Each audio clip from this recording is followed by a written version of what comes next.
Next up, Russ and I give our top 5 physical media releases of 2025.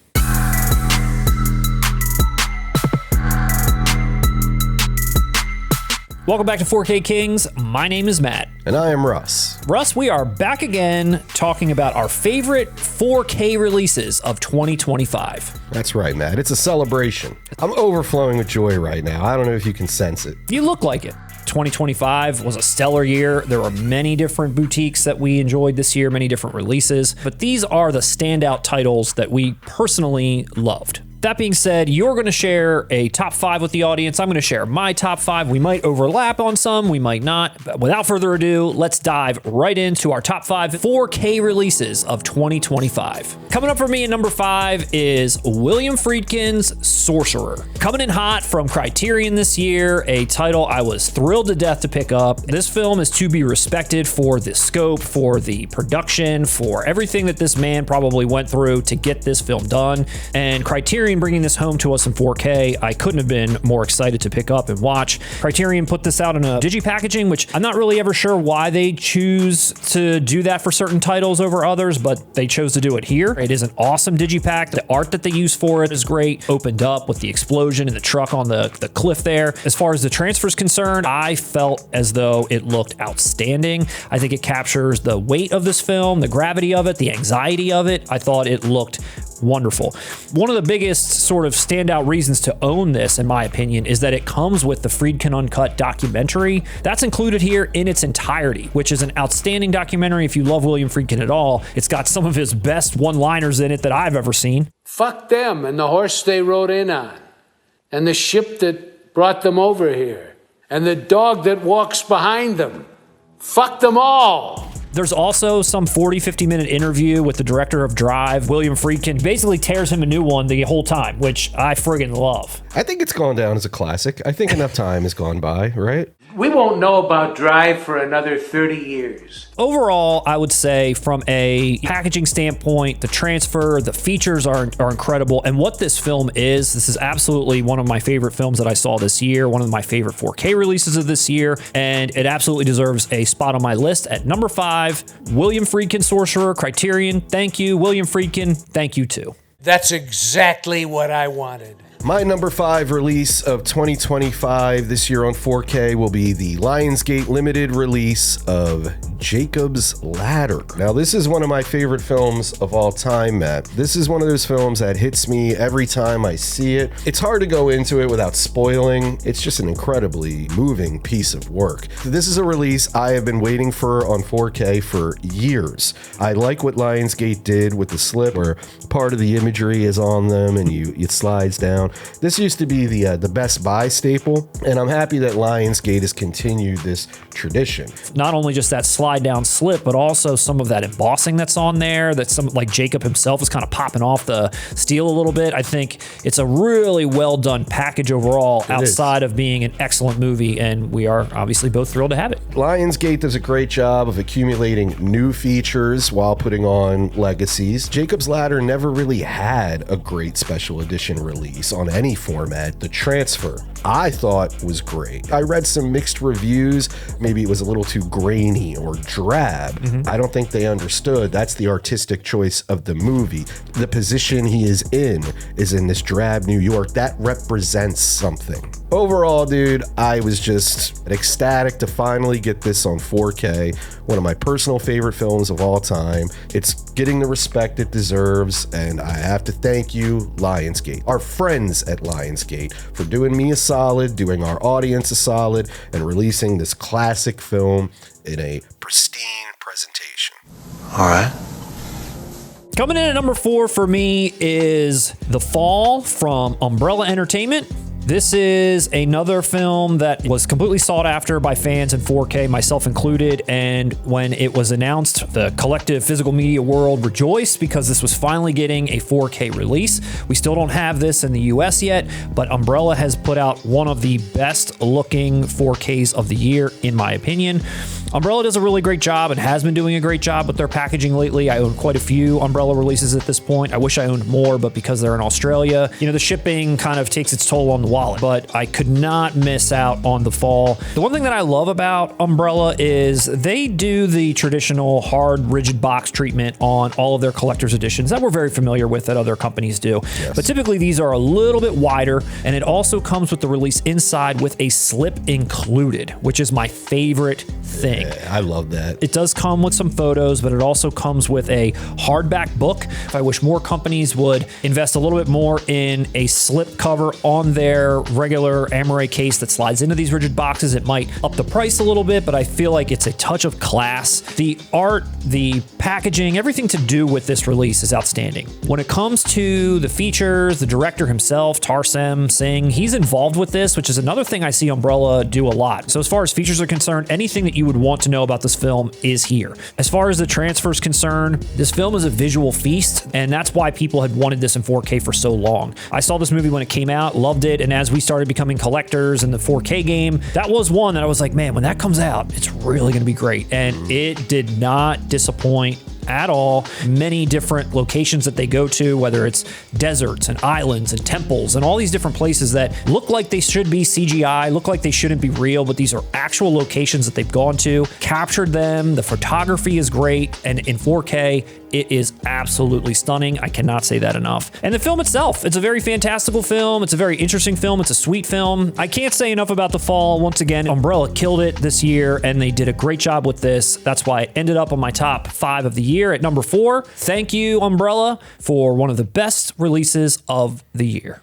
Hi, kids. It's me, Ronald McDonald, and I'm on the set of my very first motion picture ever. Coming in at number 4 for me is the Vinegar Syndrome release of Mac and Me. Masterpiece, obviously. If we're going to put on our critics hat, Citizen Kane of the 80s. This film is shot very well. There's a lot of deserts, a lot of beautiful 80s suburban landscapes. It looks great, and Vinegar Syndrome did a bang-up job with this transfer. This is the best I have ever seen this movie look, and yes, Matt, I saw this in the theater when it came out. Now, on top of all that, look at this packaging. Look at this 80s Sears portrait style. This is fantastic. Magnet clasp, as VSUs always come. It comes with a slip inside of the case, which you just said you're a fan of. Do you remember this glorious slip? Oh, look at that. Isn't that sweet? I would have that framed. As a matter of fact, I am going to get this framed and hung up in my living room. I think Vinegar Syndrome, although they're not necessarily in my wheelhouse all the time in terms of titles they release, they do the best job consistently with packaging. What they give you with their VSU specifically, a very nice magnet clasp box, a very nice booklet, and a release inside with a slip cover on it. That is basically everything that I want. I'm not saying I don't want the posters. I'm not saying I don't want the pictures and all the things that sometimes come with these. I think that's a nice touch too. But if I had to say, what do I want to come with my release here going forward, it would be this. I think Vinegar Syndrome does the best slip covers in the game. They put slip covers on the release inside the magnet clasp box, which is great. But then when you look at the slip cover itself, there's always spot gloss on it. Just something that's shiny, something that really pops. The slip itself is always very, very good quality. I know some people think that Vinegar Syndrome is sort of falling off a bit with their titles. I happen to like the direction they're going in. I want deluxe editions of films like Mac and Me. What other company is going to give a film like Mac and Me, the Garbage Pail Kids movie, Troll 2, a deluxe treatment like that? I am a fan of So Bad They're Good movies, and I do truly believe they have tons of merit, and I love hearing the people involved in these productions of films like this discuss them. I know what you mean. Exactly. Miami Connection is a good example, and I want to see it keep going. Mac and Me, the number 4 4K of 2025. Tell me you didn't pay money for this. Ooh. My number 3 selection this year is the Teenage Mutant Ninja Turtles collection from Arrow Video. About time we got part 3 in 4K, man. Arrow themselves, they had a stellar year, which we recently talked about in our top 5 boutique of the year video. Some people out there might feel some of those other titles they put out, the Dollars trilogy included, should have come before Teenage Mutant Ninja Turtles, but this is my list. This is for me. I understand nostalgia might be weighing very heavy here, but I've wanted Teenage Mutant Ninja Turtles the OG in 4K since the format debuted and we started collecting these titles. Arrow brings all three back to life in 4K here, not just the original. The fact that it finally got announced, it finally got released, is such a big day for the physical media community, as well as a lot of other titles they put out. But for me, my list, this has got to be on it in the number 3 spot. I love that artwork of them coming up out of the sewers. I know that wasn't the VHS cover we all grew up with, but it's that classic poster. Like, yeah. I love that image. Arrow started to do these outer slips on the rigid hard boxes, which slides down over top of this art that looks like a turtle shell essentially on the inside. They're bringing a ton of features. The first one is getting the lion's share. The other two, it's kind of diminishing returns with the features that they get, but they are bringing new features basically on every single one of these releases. You're getting all the traditional trimmings that Arrow typically brings here as well. You're getting posters, you're getting a booklet, you're getting stickers, and then there's the transfer, which I believe captures the gritty feel of the OG perfectly, which is part of the reason why I feel like that movie stands the test of time because of its look. It almost feels like this really was happening in New York City, which is why I feel like the others fall flat, because they're less gritty looking, less cinematic looking, and a little bit more like cartoons. Would we have both just wanted a solo release of the original and some deluxe treatment? Absolutely. The fact that we got all three, I think, might rub some people the wrong way because they don't like the other two and only want the one. But the fact that they're all here, I think, makes sense, and I'm really appreciative that Arrow put that out, and I'm happy to own it, and that's why it's my number 3 on the physical media top 5 of 2025. At that time in New York, we were creating what the ground rules were for independent films. Coming in at number 3 on my top 5 4Ks of 2025 is, again, one of my personal favorite films of all time, Ms. 45, coming here in a deluxe edition from Arrow. Arrow did a bang-up job, as they always do. They don't sacrifice the vibe, the feeling, the tone of what the presentation should be. You can see more without sacrificing, like I said, the integrity of the film itself. The barrage of features it included, I mean, this is one of the most comprehensive sets you could ask for. For a film like this, absolutely. And you're right, you have been recommending this to me for a long time. You've been recommending this to the audience at home for a very long time. So I blind bought it just on that recommendation alone, and I was not disappointed in any way, shape, or form. I was blown away by the film itself, first off. Second, blown away by how it looked in 4K, and then what Arrow's giving you here. It's everything that you would want for this kind of a title. I don't know what else you could have possibly gotten that's even out there, but you have the director, Abel Ferrara, comes back to talk on it. There's 2 mini short films about Zoe Lund's life. There's a nice booklet in here. This is the type of release, if you come onto it in a blind buy, you're going to walk away feeling like you got an education on the time period, on an extremely interesting actress, artist, extremely talented filmmaker in Ferrara. It is. It's the complete package. I could have never envisioned this. Listen, I can't recommend this enough. I think it's safe to say any of these titles that we have on our top 5 for the year are blind buys. This movie is fantastic. This presentation is fantastic. You can't go wrong with this one, man. We'll see, bitch.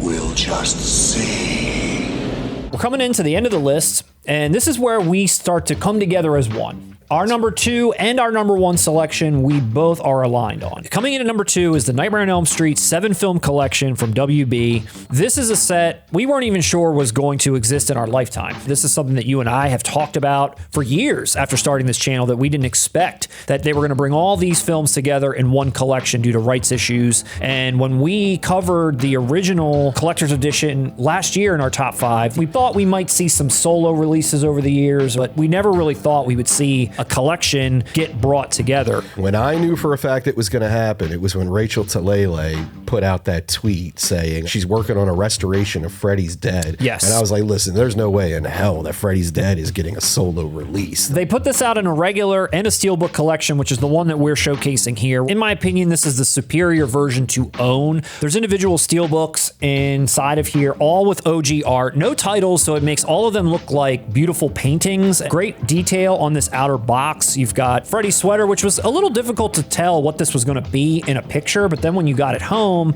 you have a lot of detail on the rips of the sweater. There's some burns and some embossing, debossing type stuff happening here, which I think looks absolutely outstanding. It also comes with a certificate of authenticity. I think for us, this makes it to number 2, not just because it's a great collector set, but 1, we never thought this would occur, and 2, this is the kind of release that physical media media is made for. Like, this is the kind of thing that we're all here for, these types of films, these types of collector sets, and that it finally happened this year. It had to be on this list, and it ended up being at the top merely for that fact alone. I want beautiful transfers of these films, and I think they did a bang-up job. I watched every single one of these, and I thought they all looked great, specifically part 2 and part 4. One had already come out last year, and one looks great. 2 just seems so revitalized, so cinematic. And then part 4 is very colorful. 2, 4, and for me, Freddy's Dead were the best transfers out of all these. And 2 is my favorite sequels. My only gripe for this, they repackaged all the old features. There wasn't anything new that was brought to the forefront here for this release. I know there's a ton of stuff out there if you want to get into the Nightmare series a little bit more. It just would have been nice to see them just give a little bit something new for this set in general. It's an outstanding set. Can't believe that we got it. So happy that it's here, and it's why it's our number 2 on the list. It's 4K, it's ultra high def, pristine, on your big flat screen in your living room with the lights dimmed down. Before we get into our number 1, I just wanted to give a little bit of shine on one title as a physical media runner-up for 2025. What can I say about this title that I haven't already said nearly every live stream we've had since it's been announced? And that's Silverado. Can't go without mentioning this as my runner-up for 2025 this year. First off, it's a Sony Steelbook, and it's excellent. You've got the original art, which I think looks fantastic in this Steelbook. One of the best transfers of the year. If you don't believe me, look at any review for this. They nailed it. Not a lot as far as special features are concerned, and that's fine. It's a great Western that might not rival Arrow's Dollar Trilogy, but it has a personal place in my heart. That's why Silverado, you are on this list as my runner-up of 2025. I want to give a special shout out to Tombstone. The coveted Tombstone Steelbook. One of the releases of the year. I think everybody was looking forward to that. I think that's sold out. I remember Disney was charging like $60 for it or something. I would like to give a round of applause to Amazon and their great shipping practices, man. This is how I received my Tombstone 4K Steelbook. I sent the picture, and they're like, nah, just keep that. Honorable mentions of 2025. That brings us to our number 1 release of 2025, Possession from Second Sight. This was a surprise of the year. It had been rumored from Second Sight for a while, and it has other physical media releases out there from Umbrella, and there's a French company that put it out as well. We're huge fans of Second Sight. Second Sight is a huge fan base out there. So people were salivating for this one. This extra large box from Second Sight, which basically gives you everything. You have this OG sort of provocative Medusa-esque art that's all over the box, a 220-page hardback book, a 211-page shooting script. There's art cards, every damn feature you could want, and of course an incredible transfer direct from the producer himself with Dolby Vision and HDR. So this is a new transfer for Second Sight, and anybody that's a fan of Second Sight knows that they do an outstanding job with their titles. You can't say anything negative about what a Second Sight is giving you here in terms of features and packaging. It's the number 1. And not only did Second Sight crush this release, but the film itself completely blew me away. You saw it before me. We covered it on our live stream, and I could tell just the reaction in the chat and the comments. You guys are morons for missing this one. Heard it loud and clear, corrected it immediately. 10 out of 10. This is a masterpiece, hands down. This is classic horror. What blew me away was how personal this movie is to the filmmaker, and the whole analogy of East and West Berlin at this time. It means more than what is on its surface. One of those movies you watch and you think about it for days afterward. This movie is one you want to go in cold. No spoilers here, but I was very upset that I hadn't seen it sooner. Excellent performances, especially from the main lead actress, whom you can't really take your eyes off of. And I know that we're not the only ones excited for this release. I just wasn't prepared for how much I was going to enjoy the film. Absolutely outstanding release, outstanding film. If you hadn't seen it like Russ or I hadn't, correct that immediately. Start your own channel to talk about it. More people should be watching this film and supporting Second Sight. This is the 4th time Second Sight has made it to our number 1 spot. I was about to say, it was The Guest, Drive, The Hitcher, and now Possession. We seem to be Second Sight stans, and I know that we really enjoy this company, but I didn't really put that together until I realized, damn, this is the 4th 4th time we're putting them in our number 1. But that's our top 5. We really went down the list. We got Air on the list. We got Vinegar Syndrome. We got Criterion. We got Second Sight. You know what? Every year I start off and I'm like, uh-oh, is this the year physical media is going to go off the cliff? But it seems to be getting stronger. I don't know. I don't see it going away. I just feel like the quality of titles that keep coming out just keeps surprising me every single year. Nobody can tell what's going to happen in 2026, but I'm very optimistic for the future. Yeah. Thank you for watching this video. Let us know what your top 5 of the year were down below. Let us know if we got it right. Let us know if we got it wrong. And if you like this video, let us know. Check out some of our other videos. We've got plenty of lists out there. We've got plenty of movie reviews. We live stream every other week. We've got a merch store, 4KKings.com. Visit that. We've got physical media merch. We've got 4K Kings merch. All proceeds go to the channel and support us so that we can continue to bring great content to everyone at home. We had a great 2025. We hope you did too, and we will see you in 2026.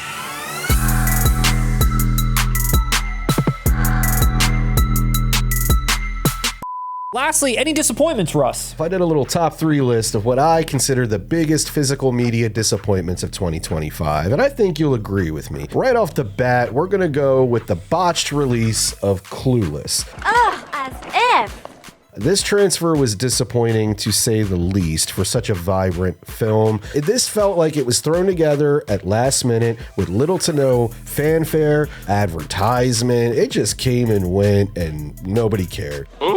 It's like that, huh? And number 2 on my disappointment list, the House Party delay. Now, Criterion announced House Party 4K for November. I guarantee you this would have been on my top 5 of 2025. So it was a little disappointing to hear it get delayed.